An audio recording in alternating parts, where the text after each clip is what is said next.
नमस्ते बच्चों। आज हम आपको एक हाथी की कहानी सुना रहे हैं। एक दिन घूमते घूमते वो एक जंगल में जा पहुंचता है। क्या वो जंगल में रहने वाले अन्य जानवरों से दोस्ती कर पाता है? आइए सुनते हैं ये कहानी। एक बहुत घना जंगल था, इतना कि उसमें सूर्य की किरणें भी नहीं पहुंच पाती थी। इस जंगल में तरह तरह के भयानक जानवर थे। सभी सुखचैन से रह रहे थे।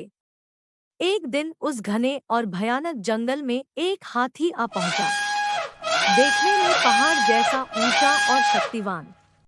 जब वह चलता तो सारे जानवर उसे छिपकर देखते थे। उसके चिंघाड़ने से जंगल में भगदड़ मच जाती थी। बड़े जानवर छिप जाते और छोटे जानवर अपनी मांदों में दुबक जाते। जंगल के जानवरों का सुखचैन छिन गया। यह देख हाथी बहुत परेशान रहने लगा। उसकी समझ में कुछ नहीं आ रहा था। वह तो उन्हें दोस्त बनाने के लिए प्यार से आवाज लगाता था, पर होता उल्टा ही था। उसकी समझ में नहीं आ रहा था कि आखिर उसमें कौन सी बुरी आदत है। वह रात दिन यही सोचने लगा। एक दिन हाथी उदास मन से धीरे धीरे घूम रहा था। जब वह जंगल के एक पुराने बरगद के नीचे पहुंचा तो उसे एक चीख सुनाई पड़ी। कोई चिल्ला रहा था, बचाओ बचाओ। हाथी ने सिर उठाकर देखा। एक नन्हा सा चूहा पेड़ की टहनियों में उलझा चिल्ला रहा था। हाथी बोला, घबराओ नहीं, मैं अभी तुम्हें बचाता हूँ। हाथी को देखकर पहले तो चूहा कुछ डरा, लेकिन मरता क्या न करता।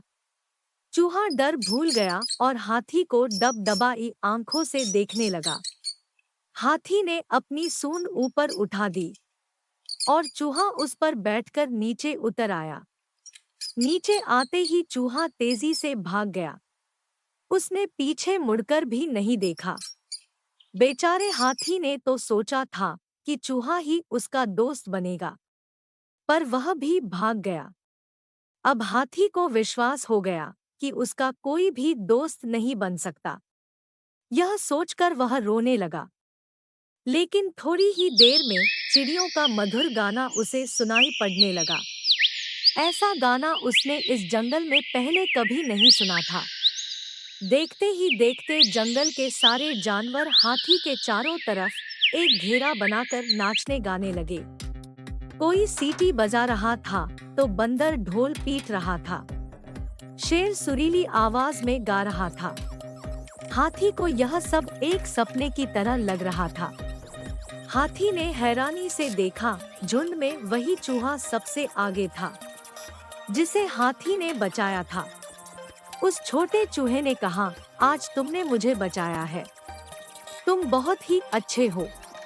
शरीर से चाहे कितने ही बड़े हो, परंतु तुम्हारा दिल दया और प्रेम से भरा हुआ है।